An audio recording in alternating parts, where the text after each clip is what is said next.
She left work at 5:15 and vanished before sunset. For 18 years, no one knew where she went, until a single storm revealed what the ground had been hiding. They thought it was just the wind on the old barn floor. But when detectives played the tape, they heard her voice and a whisper that said, "Found you."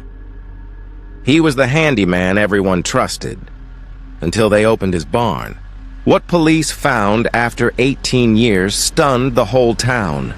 Stick around and subscribe if you love stories where the truth finally comes out.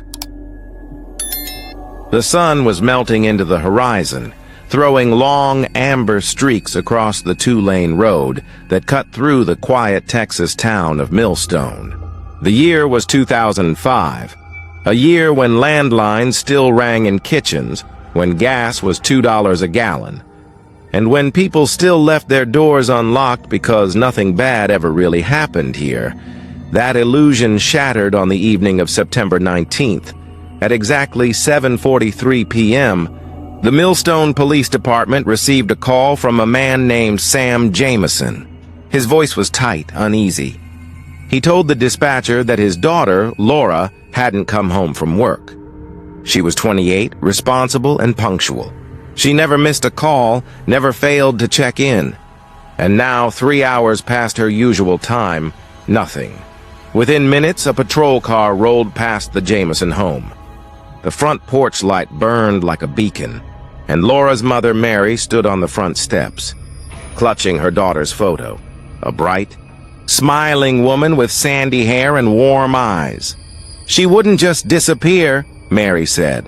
"Something's wrong." Laura worked at a small clothing boutique in town, Millstone Fashions. Her co-workers told officers she'd left a little after 5 p.m., smiling, keys in hand, saying she was headed home. She was driving her navy blue 1998 Honda Civic. No one followed her, no strange cars were seen in the lot. But she never made it home. Detectives fanned out, tracing her route. A 10-minute drive through quiet residential streets, past the edge of farmland, and across a narrow bridge over Blackwood Creek. It should have been simple. But that night, something on that route went terribly wrong. By midnight, police had issued a be-on-the-lookout bulletin for the car. Volunteers searched roadside ditches with flashlights, calling her name into the wind. The following morning, her purse was found, not far from the creek bridge. The strap was torn. Inside were her car keys, phone, and wallet, but there was no sign of Laura. It was as if she had stepped out of her life and vanished into thin air. The town of Millstone changed overnight. People who never locked their doors began double-bolting them. Parents picked up their kids instead of letting them walk home. Local news trucks parked outside the police station, cameras rolling as detectives briefed reporters. Police searched the creek for 3 days straight. Divers found only debris, no car, no body. Helicopters scanned the fields. Dogs combed the woods. Rumors spread like wildfire. Some said Laura had been abducted by a stranger passing through. Others whispered about a jealous ex or secret affair. But detectives had little to go on. Her phone records were normal. No bank activity. No surveillance cameras near the bridge. By the end of the week, Millstone's residents were living inside a nightmare. The missing posters went up on telephone poles, at gas stations, and in the post office. Her parents appeared on local TV begging for help. Mary's voice cracked as she looked into the camera. "Please, if someone has my daughter, let her go. If you've seen her car, anything, call us." But no call came. Days turned into weeks. Autumn came, then winter. The case grew colder with each passing month. Leads dried up. Volunteers stopped calling. Still, every so often, a rumor would reignite hope. A waitress in a nearby town thought she'd seen Laura at a diner. A trucker claimed to spot a woman fitting her description at a rest stop. Each lead ended the same way, nowhere. Sam and Mary Jameson refused to give up. They turned their living room into a command center. Maps, pins, phone lists, stacks of notes. The walls were lined with her pictures. Laura in her graduation gown, Laura hiking, Laura laughing with her sister Sandra. Her father left the porch light on every night for months. By the second year, the bulb had been changed so many times that neighbors quietly began leaving theirs on too. In a way, the entire town of Millstone began living under that light, waiting for something, anything that might end the silence. But silence was all they got. In 2006, a small glimmer of hope surfaced when a hunter reported seeing a blue car partially submerged in a shallow pond 5 miles from the bridge. Deputies rushed to the scene, but the car turned out to be a different make and model entirely. However, that same report led investigators to an adjacent property, a secluded plot owned by a man named Keith Sanders. Sanders was a local handyman, mid-40s, quiet, and kept to himself. He'd done occasional work around town, repairs, yard maintenance, including at Laura's boutique. He wasn't a friend, just a face people recognized. When detectives knocked on his door to ask a few questions, he seemed nervous but cooperative. He said he didn't know Laura well, claimed he hadn't seen her in weeks before the disappearance. His alibi, he was home that night, alone. Nothing tied him to the crime. They left with no reason to hold him. But one detective wrote in his notes, "Something about him feels off." That note would mean everything. 18 years later. Years passed. The posters faded. The bridge where she vanished became just another landmark. The case was archived, collecting dust in a police basement. But for the Jameson family, time did not dull the pain. Birthdays came and went. Each September, they placed flowers near the bridge. By 2010, the family's savings were gone, drained by private investigators. None found anything new. Mary's health declined. Sam grew bitter, withdrawn. Sandra, the younger sister, moved away. She said the town felt cursed. Millstone became haunted, not by ghosts, but by the memory of one missing woman. Everyone still remembered her name, but few believed she would ever be found.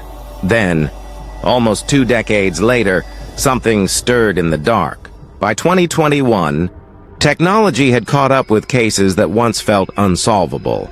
Across Texas, state-funded ColdCase units began reopening files from the 1990s and early 2000s.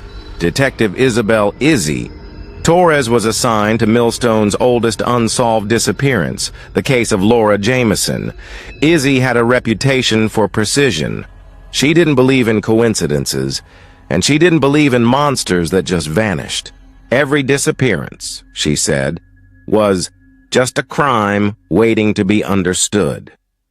When she opened Laura's file, she saw it had been handled by at least 5 different detectives, each leaving notes, theories, and dead ends. Izzy started over from scratch. The first thing she did was re-interview old witnesses. She met with Laura's sister Sandra, who by then had a family of her own. Sandra's eyes welled up as she told Izzy something no one had ever written down before. A few weeks before she disappeared, Laura told me she thought someone was following her. That line hit Izzy like a hammer. Digging through the old interviews, Izzy came across the name Keith Sanders, the handyman who'd lived near the bridge. The original notes said his story checked out, but something didn't add up. When Izzy ran Sanders through a modern background system, she discovered he'd moved 3 times since 2005. And in 2006, he'd rented a storage unit under a false business name. A subpoena later, the unit was opened. Inside were old tools, tarps, and several cardboard boxes sealed with duct tape.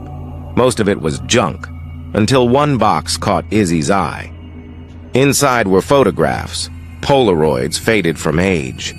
They showed fields, trees, and what looked like a creek bed. In the corner of one photo, barely visible, was part of a car door, a navy blue car door.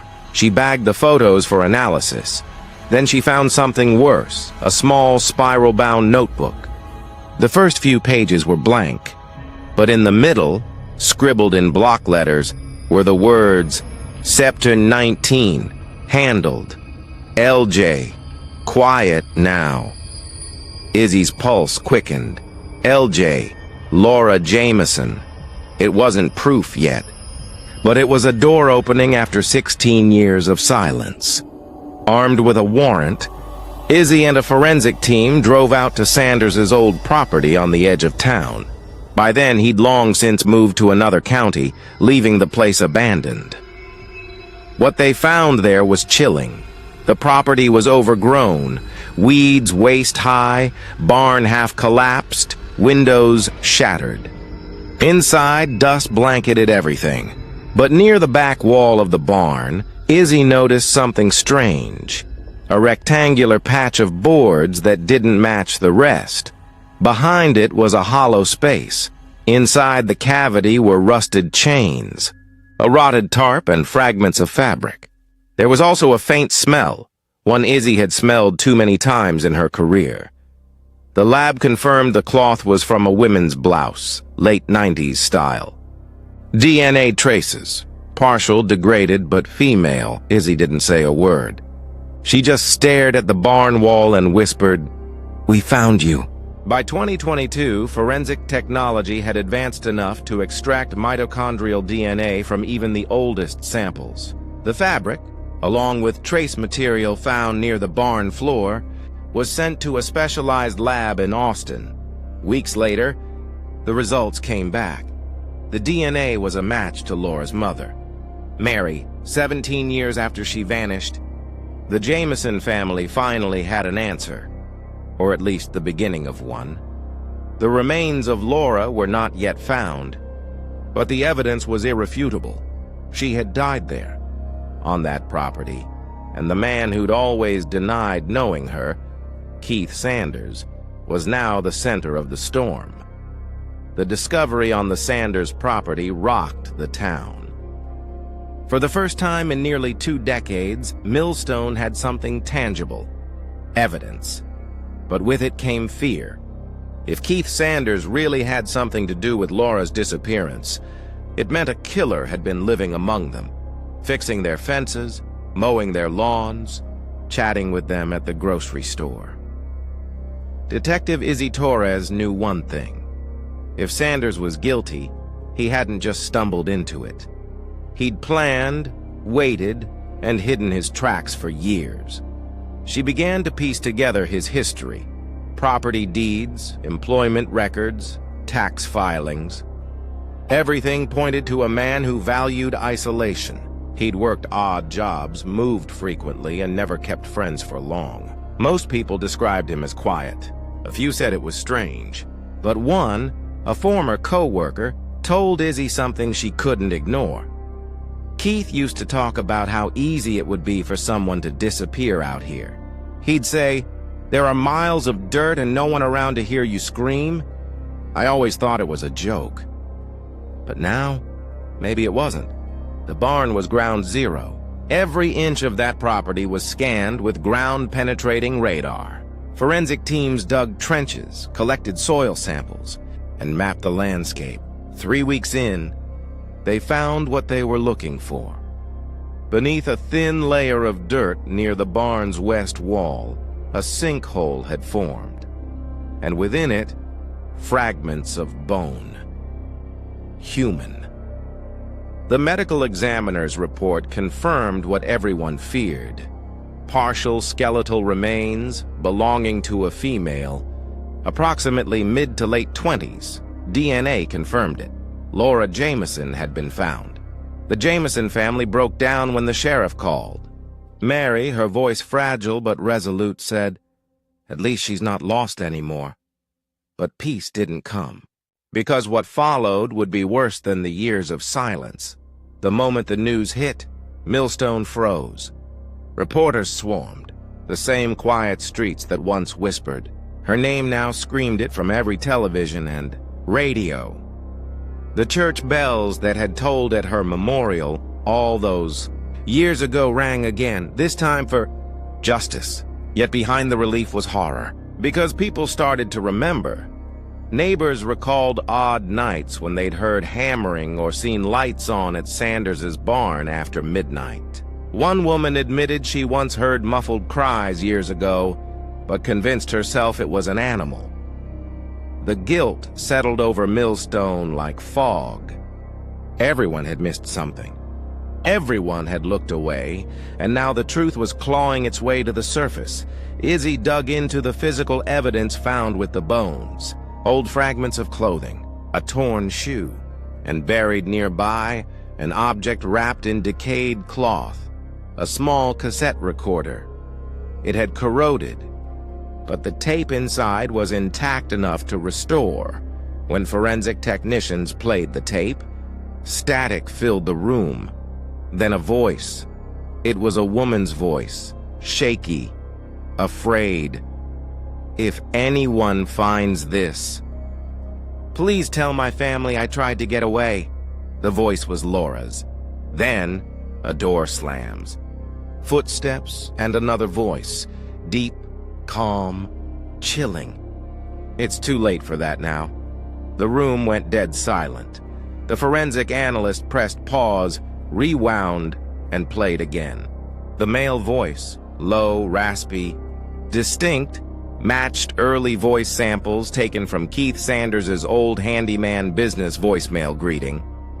There was no longer any doubt. And if you think that's the most terrifying part, it's not even close. What came next would shake the entire state of Texas.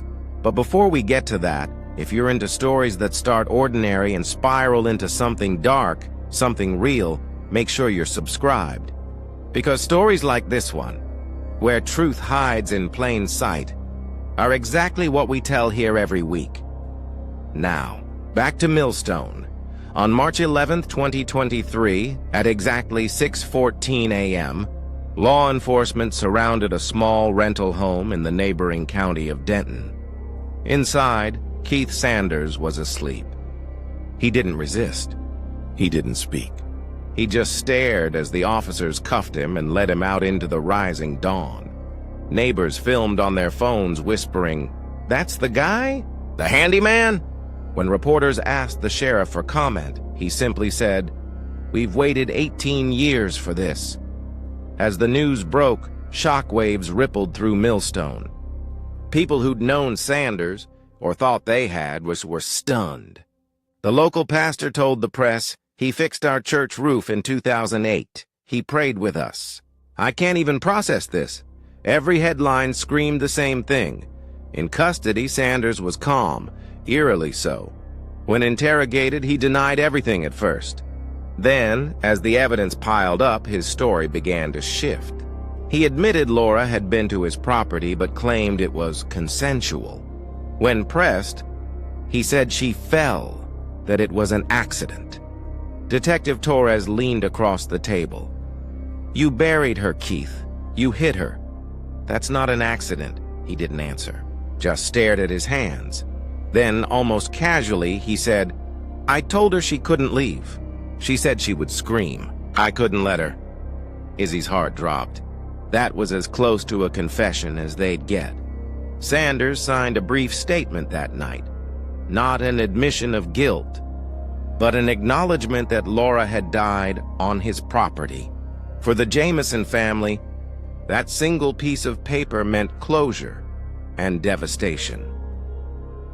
The trial began 6 months later. The courtroom was packed.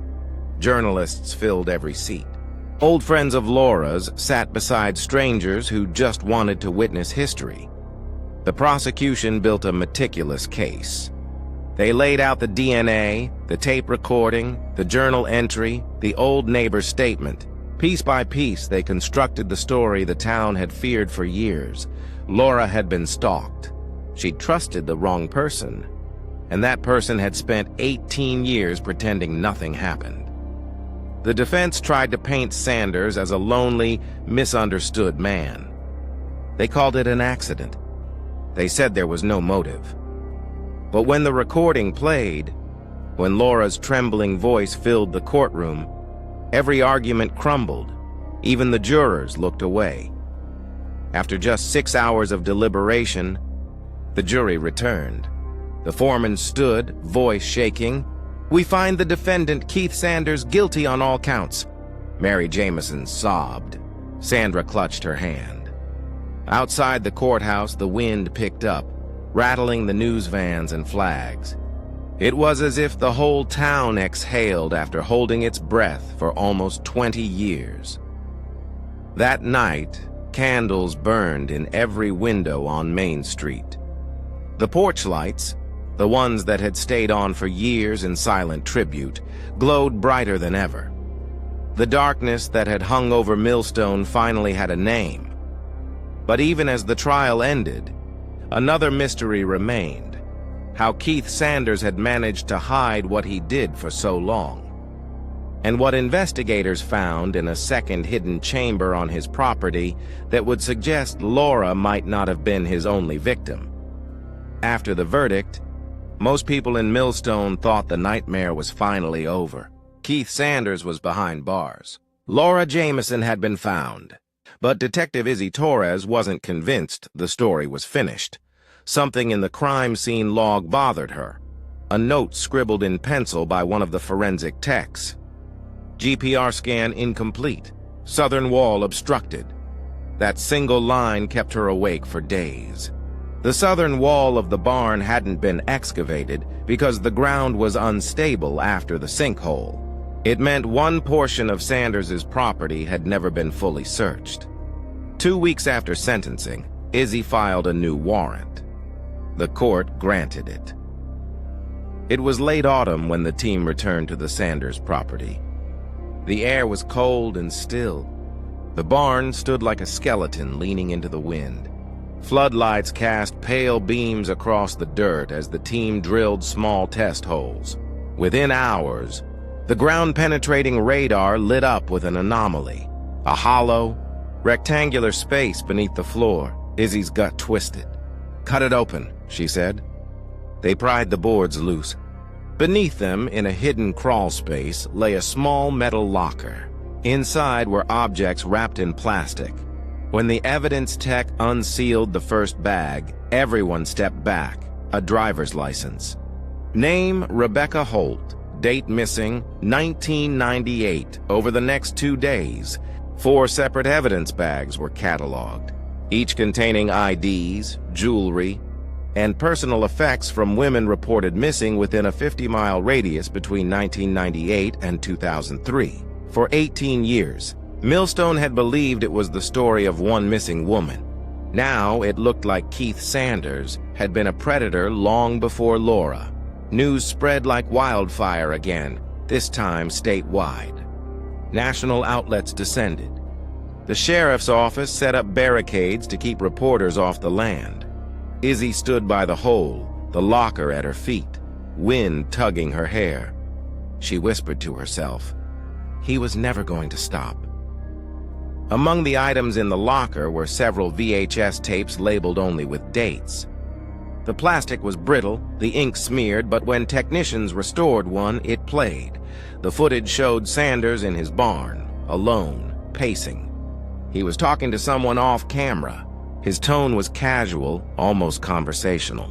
"You don't know it yet, but you're staying here. No one's coming for you!" The team killed the playback before the recording went further. No one wanted to see the rest. That night, the state attorney held a press conference. Her statement was short, deliberate. Evidence suggests Keith Sanders may be responsible for multiple disappearances across North Texas. We are reopening cold cases dating back nearly 3 decades. The crowd gasped. Cameras flashed. The once quiet town of Millstone became the epicenter of a statewide serial crime investigation. For Laura's family, the news was unbearable. Sam Jameson told reporters, "I wanted justice for my daughter. I didn't know it would uncover this." Mary, frail but resolute, added softly, "He wasn't just our monster, he was everyone's." Even as forensic units dug deeper, the community began to unravel. Local historians cross-checked missing person archives. Neighbors questioned every memory. People who'd known Sanders, teachers, employers, church members, asked themselves how they'd never seen it. Some locked their doors for the first time in their lives. Others left town altogether. Weeks later, a forensic audio lab recovered one last tape from the barn's debris, the same cassette recorder that had captured Laura's voice years earlier. On the damaged portion of the tape, faint beneath the static, was another female voice, not Laura's, pleading, "Please, let me go." Then the same deep voice responded, "You belong here now." The room went silent again. The analyst looked pale. That single phrase tied every missing person case to one man. If this story already has your heart racing, take a second, right now, to subscribe so you don't miss stories like this one. Because just when you think the truth has finally come out, another layer, a darker one, waits underneath.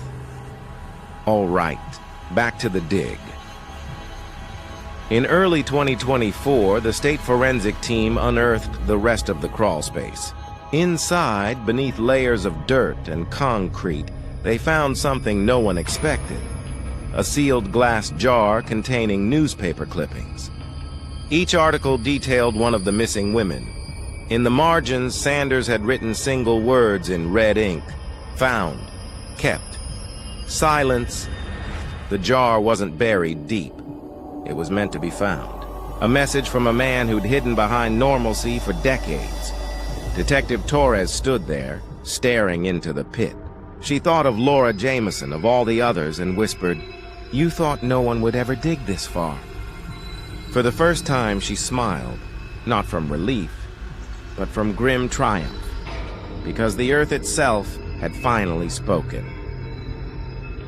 By the time the investigation ended, Keith Sanders faced a new round of indictments.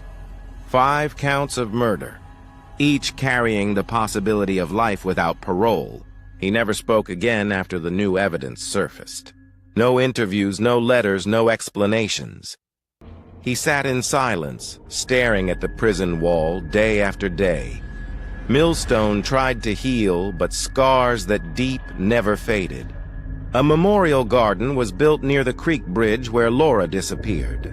The inscription on the stone read, "For those who were taken and for those who never stopped searching." Every year on the anniversary, people gather there, holding candles.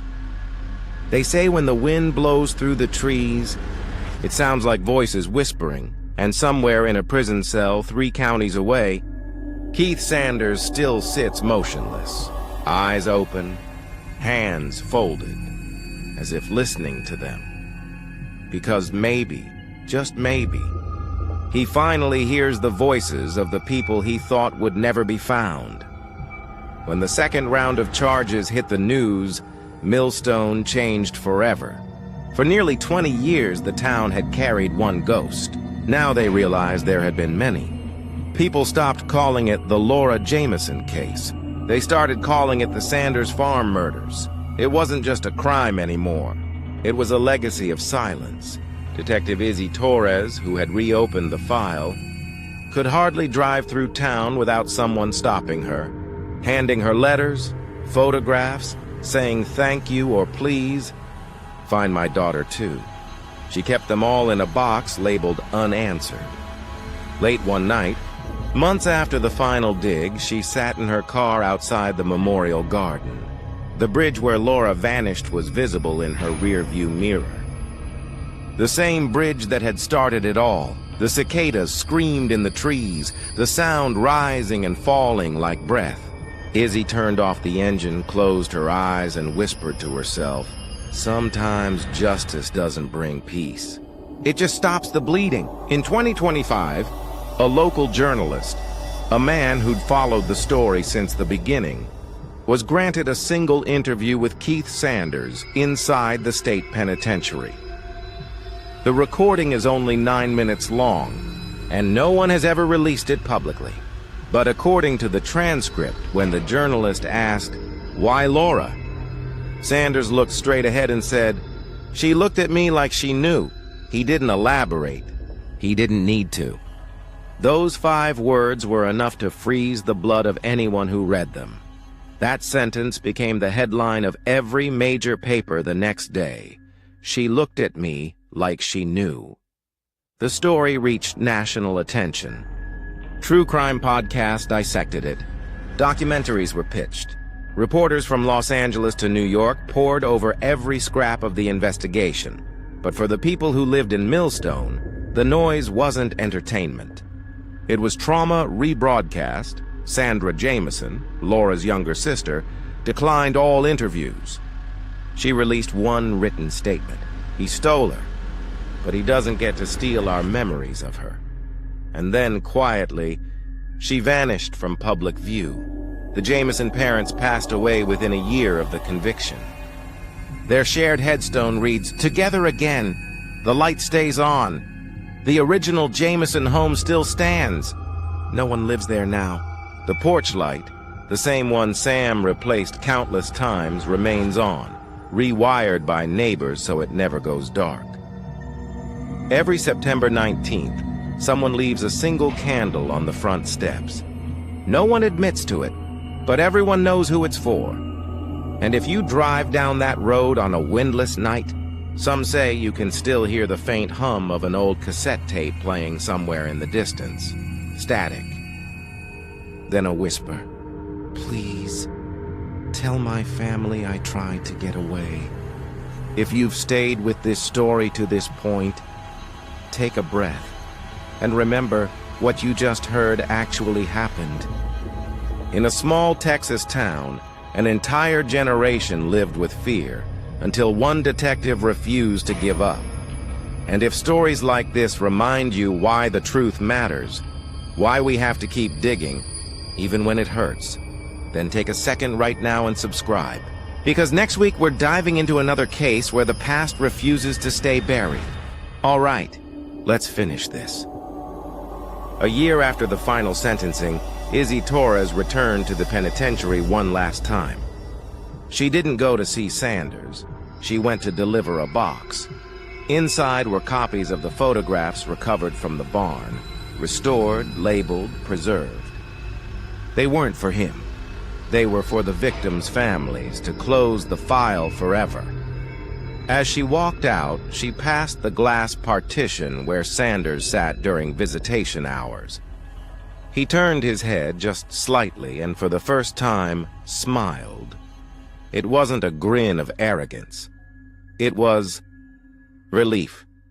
Izzy stopped, met his eyes through the glass, and said one sentence he would remember until his dying day. "They found you, Keith. Every single one." Then she walked out and never came back. Today, Millstone has grown. New families have moved in. The bridge has been rebuilt, the creek rerouted. But sometimes, late at night, the locals say they can still hear footsteps on the old barn floor. Slow, heavy, deliberate. The sheriff's department has long since cleared the land, but no one builds there. They call it the echo field, because when the wind passes through the trees, it carries voices, faint, fractured, almost like the land itself is whispering, "Found you," and that's how it ends. 18 years of silence shattered by a single whisper. A town reborn through truth and terror, and a final reminder that monsters don't always hide in the dark. Sometimes they mow your lawn. Until next time, keep your lights on and your doors locked.